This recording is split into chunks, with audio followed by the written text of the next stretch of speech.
Udumo kuNkulunkulu kweliphezulu nokuthula emhlabeni kubantu abathokozelwa nguye. Babunsibande uyakubingelela ndlalifa izulu. Ngithi uJesu Kristu inkosi. Siyambonga, siyamdumisa uNkulunkulu wethu namhlanje ukuba kwazi ukusihlanganisa. uNkulunkulu uluthando.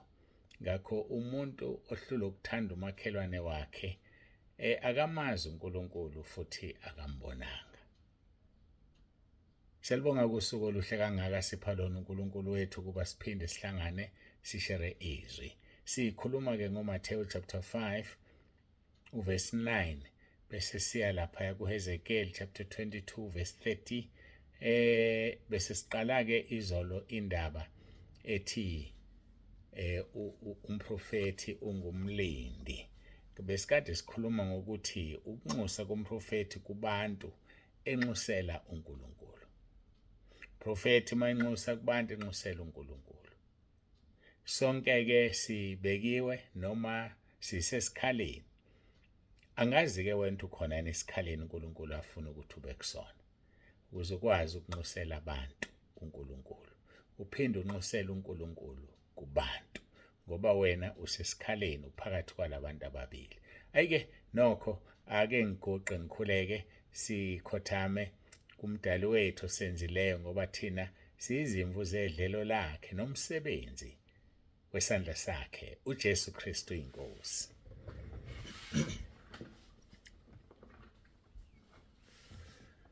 Baba ngcwele baba olungileyo uNkulunkulu wethu nomusa siphambe kobuso bakho siyathoba siyabonga uthando osithande ngalo. Siyabonga Nkosi sivukile namhlanje siyalibona usuku luyaqhubeka.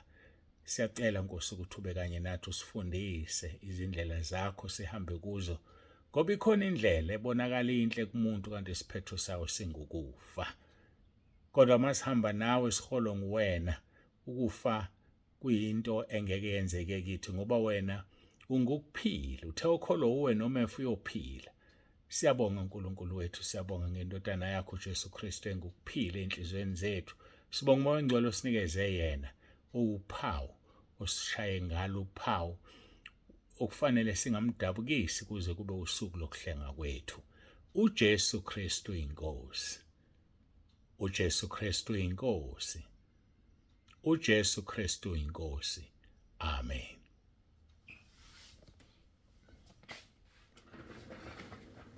Siyambonga ke uNkulunkulu wethu kakhulu siyamdumisa abangcwele.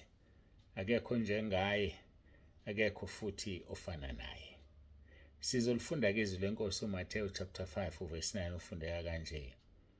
Babusisiwe abalamulayo ngokuba bayakuthiwa abantwana bakaNkulunkulu. Abalamulayo. Siyambonga uNkulunkulu kakhulu ngalabo abakhethile wababiza abenza inkonzo yokulamula. Inkonzo ejulile inkonzo yokulamula ngoba ungahle uthola amachaphazela ulamula abaningi bafile babulawa ukuthi babelamula. Size ke kuHezekiel chapter 22 verse 30 athi uNkulunkulu ngafuna kuba umuntu wokubiya uthango eme esikhaleni ngaphambi kwami ngenxa yezwe kuba ngalichithi kepha ngimfumananga. Wafuna umuntu ukuzoma esikhaleni. Umuntu ome esikhaleni ungumlindi. Sikhuluma ke phansi kwesihloko sithi ukunxusa komprofeti kubantu enxusela uNkulunkulu. Sibheke izwi izolo ngizodlula nje kulaba seKorinte besibili chapter 5 verse 20 uthi ngakho singamanxusa kaKristu. Ngokungathi uNkulunkulu unxusa ngathi siyancenga esikhundleni sikaKristu sithi buyisanani noNkulunkulu. Nami nje ngiyubaba uNzibande ngiyakuncenga esikhundleni sikaKristu ngithi buyisana noNkulunkulu uBaba. Buyisana naye. Akumthokozisi ukuthi ukudalile kodwa wena umkhonzi. Akumthokozisi ukuthi ukudalile unhlanhlatha ngeindlela zakho. Akumthokozisi ukuthi ukudalile kodwa wena ukhonza uSathane ngalomzimba akakunikeze wona. Wenza izinkanuko zikaSathane. Abanye abalala ebusuku kule mzimba benza amahlazo engisaba nokwasho. Ngisho mina abanye abavakashela ama devil worshippers noma amademoni alale nabo emini, kungaba owesilisa ngaba owesifazane. Impilo yakhe isigqila phansi kwesono, woza kuJesu uzokhululeka. Imbi lempilo oyiphila ingcolile, nawe mawuqeda ukuyenza lento oyenzayo kuba buhlungu kuwena, uzenyanye ngoba vele lento oyenzayo yenyanyisa. Sondela kuNkulunkulu akugeze ngegazi lakhe, uhlanzwe, ukhululwe emaphusheni amabi, ukhululwe kuma-spiritual wives nama-spiritual husbands, ukhululwe ngoba ukungcola lokho okwenzayo. Abanye ababesabona nabanye ubulili obufanayo, athokozise ubulili obufanayo, benza amahlazo kubantu abafana nabo. uNkulunkulu akayifuni leyo nto, ukudalela ukuthi uzoma esikhaleni, ukudalela ukuthi uzoba ngumlindi, ukudalela okungcono kakhulu kunalokho okwenzayo. Abanye bazithokozisa ngezilwane ngendlela ezahlukeneyo, uyazi wena wenzani. uNkulunkulu akayifuni leyo nto, akayifuni, hlukana nayo. Ungazithokozisi ngalutho ngaphandle kukaJehova. Yena uzokunikeza okufuna inhliziyo yakho. Yena uzokunikeza uma ungashadile umakoti. Yena uzokunikeza indoda. Ifune kuyena ngoba uyena odala abantu. Uyamazi ofanele wena, hayi lo uzifunele yena. Uma usushadile uyakushaya, uyakuhlukumeza. Uma usushadile uyakufebela, uhambe lala nabanye abantu. Awusazi ukuthi uzomthini, uxakekile manje. Ngeke ukusiza ukuthi wenze njengoba yena enza. Ngeke ukusiza ukuthi uphindise. Sindiswa, hlanza impilo yakho, ngcweliswa, khona uzothi uma ukhala Jehova kuze esekhaya ezulwini. Khona uzothi uma ukhala lalela. Usho njalo kuMahubo 34 verse 15. Uthi indlebe yami kukho ukukhala kwabangcwele. Mabekhala nje uyezwe uyalalela ethe.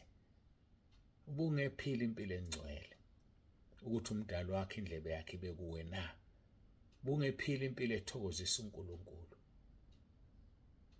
Abanye baqela zokweba uze ebe nento angazi uzoyenzana. Ngenxa ukuthi uzithole yedwa eyibuka lento ayintshontshe. Akasathanda ukweba. Omunye ayebe into ayilahle endleleni kodwa ngisaphi lento ayilahle. Usumhlukumezile lo muntu oyithathile kuyena. Buyele emuva uhambe uxolise kulabantu ontshontshile kubo. Mawusabakhumbula nje buyele emuva uyozilahla. Ngisho bengakubopha, kungcono bakubophe kulelo ukhululwe kwelizayo. Phila impilo ekhululekile kwelizayo. Usaba ukuboshwa njalo nje. Awufuni ukuvuma izono zakho. Awufuni ukulungisa impilo yakho. Usaba ukuboshwa kodwa uboshiwe kwelikamoya. Ukuboshwa kwakho kwelikamoya kuzoba umphumela wasesihogweni. Jesu ufuna sibe ngabalindi. Usikhethile. Usikhethele ukuthi sibe ngcwele. Ukukhethile nawe akakuyekanga. Noma ungazibona ubaniki woza kuJesu. Uzokugeza ngegazi lakhe. Ngisho uzibona usugugile, gugiswa izono, wazi yagugisa. Ngane encane sifana nesalukazi. Iyaphuza, idla ama-drugs. Woza kuJesu. Jesu uyakuthanda. Woza kuJesu uzokhululwa. Woza kuJesu uzokhululwa. Uvule izandla uyakufuna. Mawukhululwe khona manje. Khona manje khululwa. Masike sithandaze abaseRoma 10 verse 9. Khululwa manje ngegama elinamandla leNkosi yethu uJesu Kristu ophilayo. Khululwa manje, isho lomkhuleke emva kwami. Lapho khona guqa. Lapho khona guqa, guqa, guqa, guqa ukhothame nami sengizoguqa. Sisho umkhuleko wabaseRoma 10 verse 9. Ukhululwe emandleni obumnyama. Ukhululwe ebugqilini bobungcola namanyala. Ukhululwe kugwayi uyabhema. Ufuna ukuyeka wazi ukwenze njani. Uzokhululwa manje. Khululwe etshwaleni. Awazi ukuthi uzobuyeka kanjani. Mawusuphuzile wenza amahlazo. Ulala noma ikuphi. Hamba ubhabhalala. Uyazingcolisa. Uvuka ekuseni usungcolile lapho lele khona. Ulala endleleni. Ulala emotweni. Awusazazi negama lakho. Umsebenzi usekuseduze ukuthi uphele. Sebekunothise kaningi. Abanye usuphelile umsebenzi. Woza kuJesu manje. Ngizothandaza abaseRoma 10:9. Usho emva kwami mangiqeda ngizokukhulekela. Ngiyamcela uNkulunkulu akusize akukhulule. Bese uyamkhonza lapho ukhona. Umkhonzo uNkulunkulu. uNkulunkulu uzokusiza akubiyele. Akakudalelanga lamanyala. Akakudalelanga lokhu kungcola. Uyisigqila sesono. Uyisigqila sesex. Akakudalelanga leyo nto uNkulunkulu. Akekho no kuwe. Umuntu ekufuna nje uyakuthola. Azikhulule la kuwena kushiye kanjalo. Akukhohlise ngo-R10 noma ngo-R50. Uzokwenzani ngo-R50? Dayisa ithempeli likaNkulunkulu. Uzokuchitha nawe. Woza kuJesu uyakuthanda. Wakufela esiphambanweni kuba kophule. Woza kuJesu, woza manje. Hayi kusasa, woza manje. Manje woza kuJesu. Usuguqile.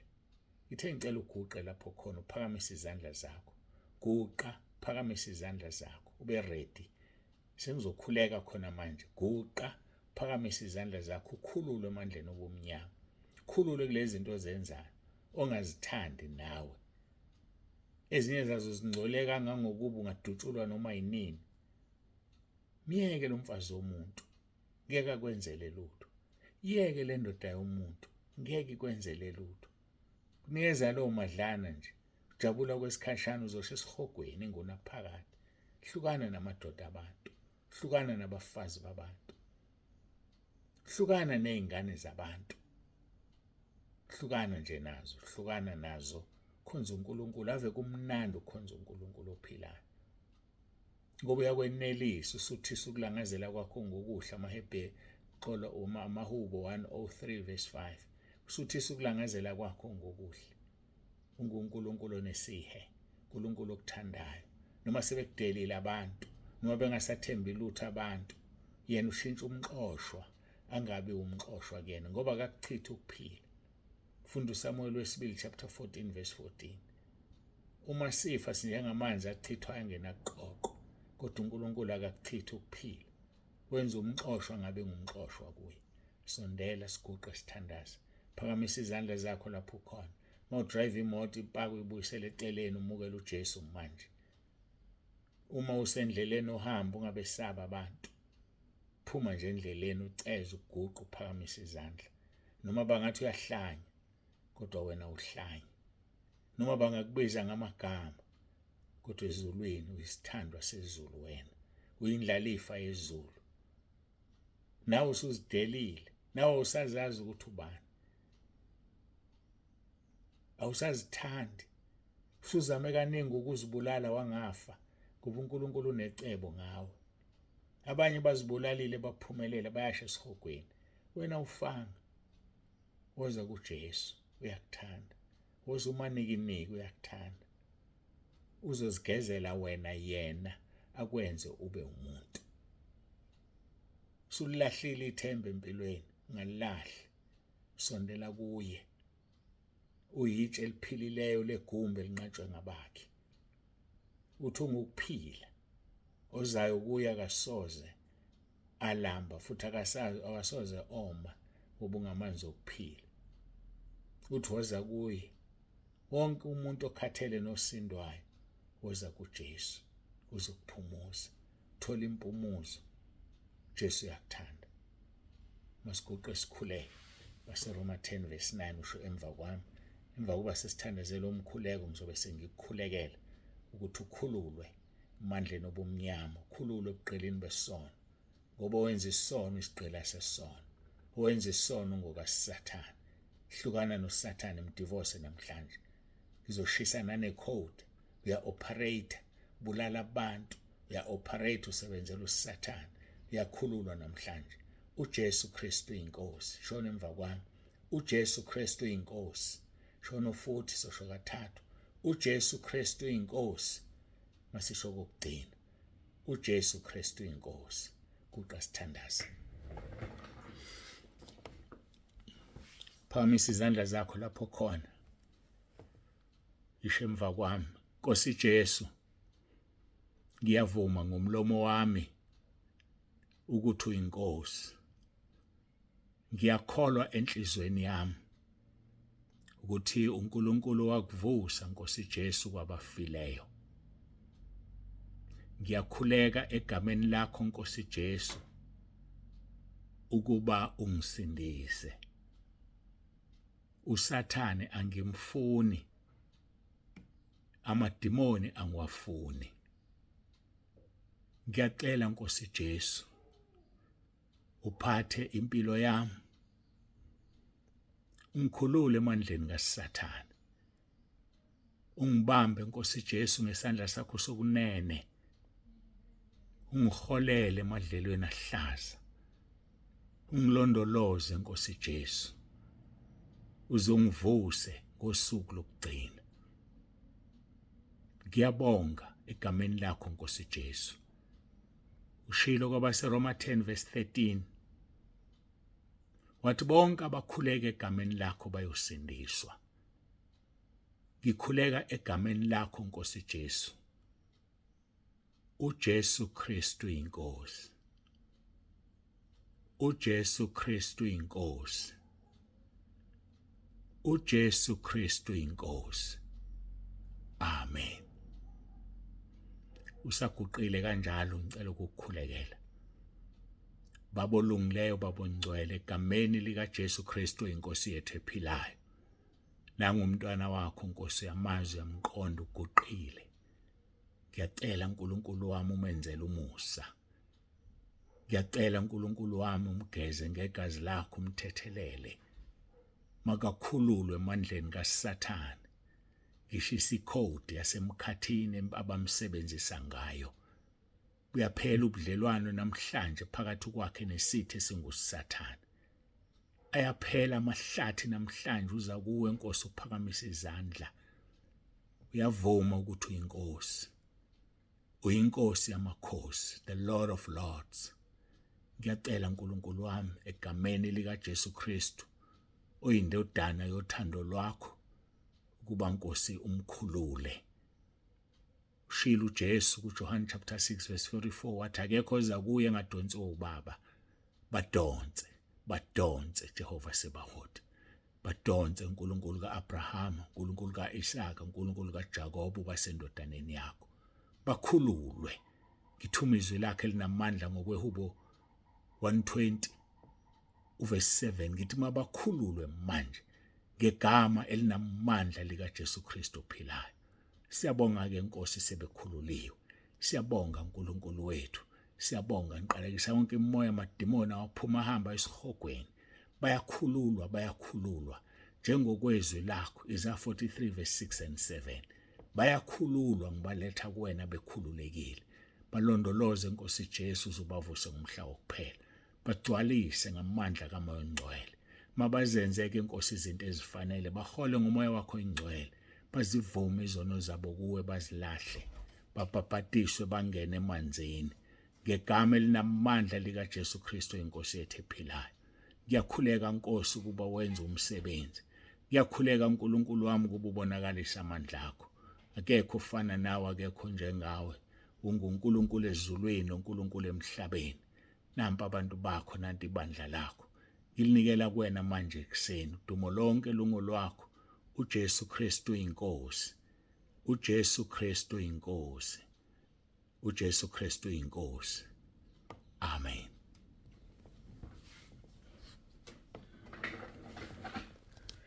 Siyambonga uNkulunkulu wethu kakhulu, siyambonga, siyamdumisa. Ususindisiwe ke manje, ungabusabuyela emuva. Busise umuntu ongabuyeli ebuhlanzweni bakhe. Busise umuntu uvuma isono ahlukane naso. Ngoba lithi izwi lenkosi uzothola umusa. Izakha 28:13. Ofihla iziphambeko zakhe akayikuphumelela, kodwa ozivumayo azishiye uzothola umusa.